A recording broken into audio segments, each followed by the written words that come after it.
तुम साथ हो जो मेरे, किस चीज़ की कमी है, किसी और चीज़ की अब परवाह ही नहीं है। तेरे साथ से गुलाम अब गुलफाम हो रहा है। मेरा आपकी कृपा से सब काम हो रहा है। करते तो तुम हो बाबा, मेरा नाम हो रहा है। करते तो तुम हो साईं, मेरा नाम हो रहा है। मेरा आपकी कृपा से सब काम हो रहा है। मेरा आपकी कृपा से सब काम हो रहा है। ओम साई राम। श्री साईं सच्चरित्र अध्याय 17। बाबा की आज्ञा मानने और ना मानने का प्रभाव। भिक्षावृत्ति क्यों? तरखट परिवार के कुछ अनुभव। बाबा की आज्ञा मानने और ना मानने का प्रभाव। पावन तीर्थ शिरडी की यह विशेषता थी कि श्री साईं बाबा की इच्छा के बिना ना तो कोई उस भूमि पर कदम रख सकता था और ना ही वहां से वापस लौट सकता था। यदि किसी भक्त ने श्री साईं आज्ञा के बिना शिरडी से प्रस्थान किया, उसके साथ कोई ना कोई दुर्घटना अवश्य घटी। इसके अलावा जो श्री साईं आज्ञा के बिना शिरडी में ही ठहरना चाहता था, वह भी कष्टों से घिर गया। नीचे कुछ भक्तों के साथ घटी दुर्घटनाओं का वृतांत प्रस्तुत किया जा रहा है। एक बार की बात है कि तात्या खोते पाटिल, जिन पर बाबा की विशेष कृपा थी, वे जल्दबाजी करते हुए मस्जिद पहुंचे और बाबा को प्रणाम कर निवेदन किया कि बाबा, मैं कोपर गांव के बाजार जा रहा हूं, आज्ञा दें। बाबा ने उन्हें कहा कि जल्दबाजी मत करो, कुछ देर रुको, अभी तुम गांव के बाहर मत निकलो, समय ठीक नहीं है। लेकिन तात्या खोते ने जब जल्दबाजी की तो बाबा बोले कि अच्छा, एक काम करो कि अपने साथ श्यामा को भी ले जाओ। तात्या खोते सुनी अनसुनी कर तांगे पर सवार होकर जल्दी से चल पड़े। उस तांगे में 2 घोड़े जुते थे। उनमें से एक घोड़ा कीमती होने के साथ ही तेज दौड़ने वाला और बड़ा चंचल था। सांवली विहीर गांव जैसे ही निकल चुका तो वह घोड़ा बड़ी तेजी से दौड़ पड़ा। परिणाम यह हुआ कि घोड़े की कमर में मोच आने से वह घोड़ा भूमि पर गिर पड़ा। तात्या खोते को चोट तो नहीं लगी, लेकिन श्री साईं बाबा द्वारा आज्ञा न देने पर की बात उनके दिमाग में अवश्य आ गई। तात्या खोते ने ही पहले भी एक बार श्री साईं बाबा की आज्ञा का उल्लंघन किया था। जब वह कोल्हर गांव जा रहे थे, उस समय भी उनके साथ ऐसी ही घटना घटी थी। यूरोप के एक सज्जन थे जो मुंबई में रहा करते थे। एक बार वे नाना साहेब व चांदोरकर से परिचय पत्र पाकर किसी विशेष कार्यवश शिरडी आए तो उन्हें शानदार तंबू में ठहरा दिया गया, जबकि वे श्री साईं बाबा के सामने शीश झुकाकर उनके कर कमलों को छूने के इच्छुक थे। अपनी अभिलाषा पूर्ति के लिए उन्होंने मस्जिद की सीढ़ियों पर चढ़ने की 3 बार चेष्टा की, लेकिन बाबा ने उन्हें सीढ़ियां चढ़ने से मना कर दिया। आखिर उन्हें आंगन में रहकर ही दर्शन करने को कहा गया। इस अजीबोगरीब स्वागत से वे सज्जन रुष्ट हो गए और उन्होंने शिरडी से शीघ्र लौट जाने का मानस बना लिया। फिर वे आज्ञा लेने बाबा के पास आए तो बाबा ने अगले दिन जाने को कहा। वहां उपस्थित बाबा के अन्य भक्तों ने उन सज्जन से बाबा की आज्ञा मान लेने का आग्रह किया, लेकिन वे नहीं माने और तांगे में बैठकर चल पड़े।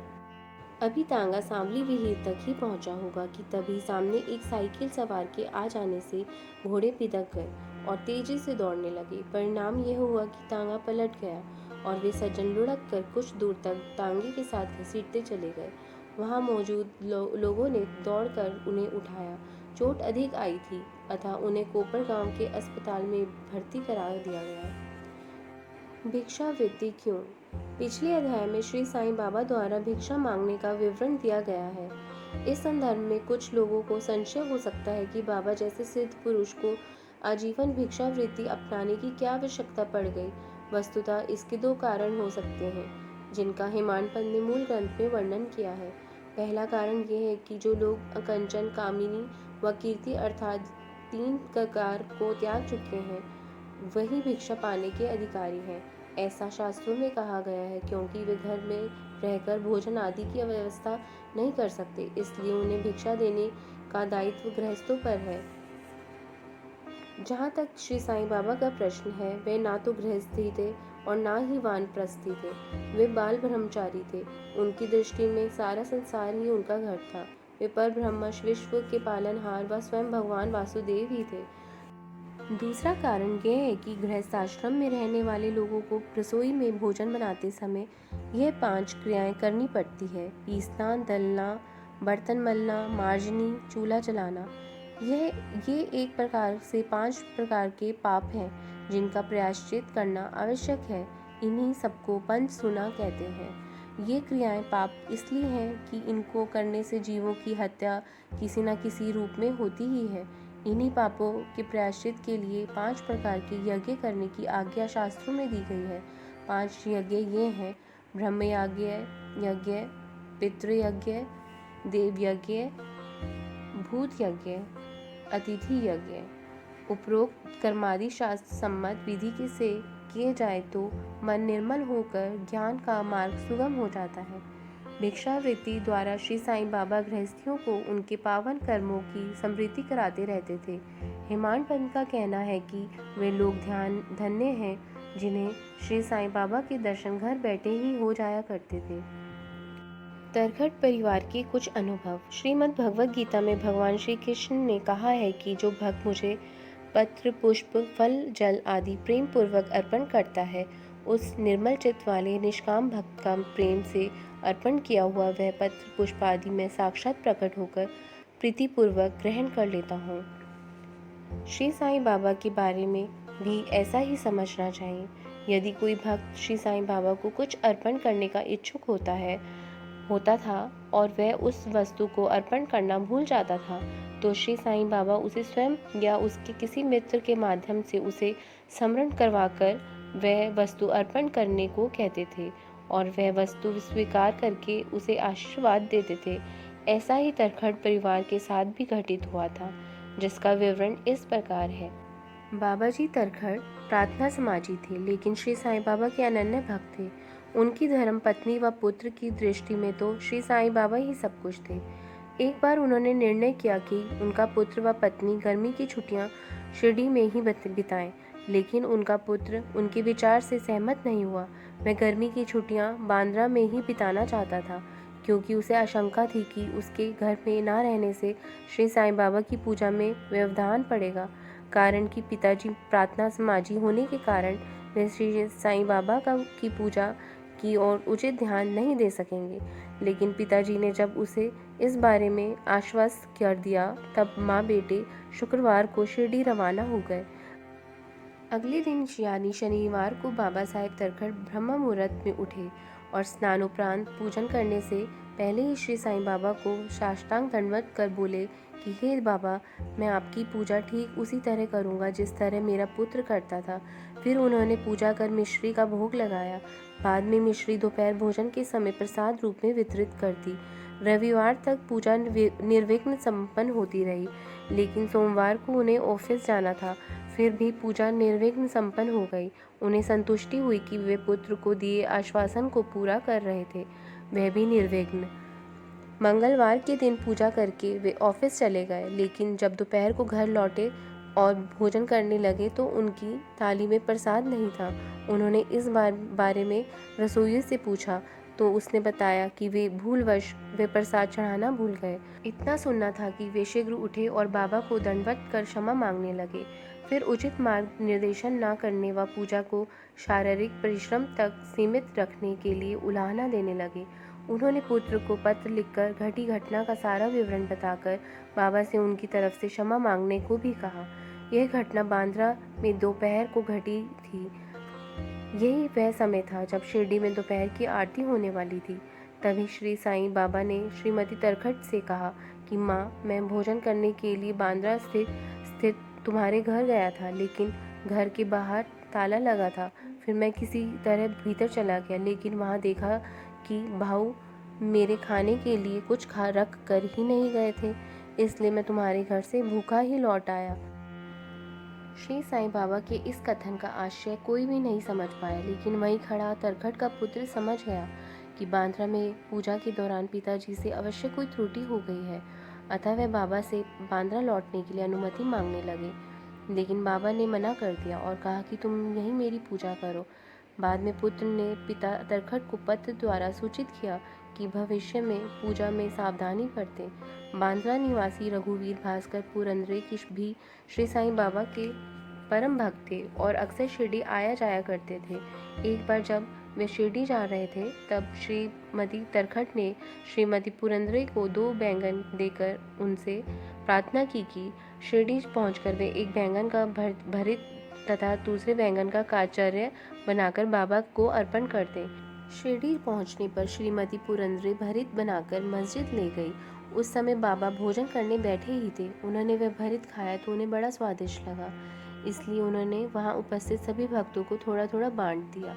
फिर बाबा ने काचार्य लाने को कहा। बाबा का यह संदेश राधा कृष्ण माई के पास पहुंचाया गया तो वे आश्चर्यचकित रह गए। उन्होंने सोचा कि अब क्या करें, बैंगन का तो अभी मौसम भी नहीं है, फिर बैंगन कहाँ से लाया जाए।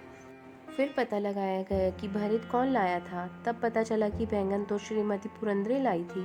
काचार्य बनाने का कार्य भी उन्हें ही सौंपा गया था। यह बात दिसंबर 1915 की है। गोविंद बालाराम मानकर शिरडी में पिता की अंत्येष्टि क्रिया करने के इच्छुक थे।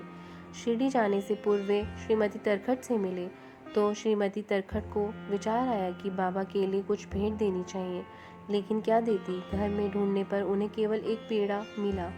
वह पेड़ा भी प्रसाद में से बचा हुआ था, लेकिन बाबा के प्रति निष्ठा होने के कारण वह पेड़ा उन्होंने मानकर को देते हुए कहा कि यह पेड़ा आप बाबा को भेंट कर देना। श्रीमती तरखट को पक्का विश्वास था कि बाबा पेड़े को अवश्य ही स्वीकार कर लेंगे। शिरडी पहुंचकर मानकर बाबा के दर्शनों के लिए मस्जिद गए तो पेड़ा ले जाना भूल गए, लेकिन बाबा ने उनसे कुछ नहीं कहा।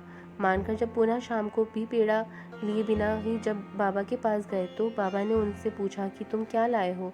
तब मानकर ने कहा कि मैं तो कुछ नहीं लाया। बाबा ने जब दोबारा पूछा तब भी मानकर ने जब वही जवाब दिया। इस बार बाबा ने उनसे पूछा कि क्या माँ ने तुम्हें चलते समय कोई मिठाई नहीं दी थी। इतना सुनना था कि मानकर को तत्काल स्मरण हो आया कि श्रीमती तरखड़ ने उन्हें बाबा को देने के लिए एक पेड़ा दिया था। यह स्मरण आते ही वे बाबा से क्षमा मांगते हुए दौड़ कर गए और वह पेड़ा लाकर बाबा को अर्पण कर दिया। बाबा ने वह पेड़ा तुरंत खा लिया। इसी तरह की एक अन्य घटना भी श्रीमती तरखड़ से संबंधित ही है। एक बार श्रीमती तरखड़ शिरडी में ही थी। दोपहर का भोजन बन चुका था और थालियों में परोसा जा रहा था। उसी समय वहाँ एक भूखा कुत्ता आकर भौंकने लगा। श्रीमती तरखड़ ने रोटी का एक टुकड़ा कुत्ते को भी डाल दिया तो कुत्ता रोटी के उस टुकड़े को प्रेम भाव से खा गया। शाम को श्रीमती तरखड़ मस्जिद में गई तो बाबा ने उनसे कहा कि माँ, आज तो तुमने मुझे बड़े प्रेम से खाना खिलाया। खाना खाकर मुझे तृप्ति हो गई। सदैव ऐसा ही खाना खिलाती रहो, एक दिन तुम्हें इसका उचित फल मिलेगा। मस्जिद में बैठकर मैं कभी असत्य नहीं कहता। पहले तुम भूखों को भोजन कराकर ही स्वयं भोजन किया करो। इस बात का हमेशा ध्यान रखना। बाबा के कथन का मर्म श्रीमती तरखड़ समझ नहीं पाई, अतः उन्होंने बाबा से कहा कि देवा, भला मैं कैसे भोजन करा सकती हूँ। मैं तो खुद ही प्रआश्रित हूँ और उन्हें पैसे देकर भोजन पाती हूँ। बाबा बोले कि माँ, तुमने जो रोटी मुझे दी थी उससे मेरी इतनी तृप्ति हो गई है कि अब तक भी डकारे आ रहे हैं। यथार्थ मैं भोजन से पहले तुमने जिस कुत्ते को रोटी दी थी वह मेरा ही रूप था। इसी तरह अन्य जितने भी प्राणी हैं वे सब मेरे ही रूप हैं। उनके रूप में ही मैं सर्वत्र व्याप्त हूँ। जो सभी जीवों में मेरा दर्शन करता है वह मुझे अति प्रिय है। अतः दैत्य भाव को भूलकर तुम मेरी सेवा करती रहो। श्रीमद् भगवत गीता में भगवान श्री कृष्ण ने भी यही कहा है कि यो मां पश्यति सर्वत्र सर्व च मयि पश्यति तस्याहं न प्रणश्यामि स च मे न प्रणश्यति। अर्थात जो सभी जीवों में सबके आत्मा रूप मुझे वासुदेव को व्यास दिखता है और सभी जीवों को मुझ में देखता है, उसके लिए मैं सर्वत्र व्याप्त हूँ और वह मेरे लिए भी सर्वत्र व्याप्त है, क्योंकि वह मुझ में एक भाव से स्थित है। श्री साईं बाबा के इस अमृतमय उपदेश को ग्रहण कर श्रीमती तरखड़ भाव विह्वल हो गई और उनके नेत्रों से अश्रुधारा बह चली। गला अवरुद्ध हो गया और उन्हें अपार हर्ष हुआ। उपनिषदों पुराणों का मानव मात्र को यही उपदेश है कि ईशावास्यमेव सर्व, अर्थात सभी जीवों में परमात्मा का वास है। इसकी प्रत्यक्ष अनुभूति करो। श्री साईं बाबा ने भी वस्तुतः शास्त्र सम्मत उपदेश देते हुए यही कहा है कि सभी जीवों में परमात्मा का दर्शन करो। ओम साई नमो नमः। ओम साई राम। ओम साई राम। अब हम कल अध्याय 18 का अध्ययन करेंगे। ओम साई राम।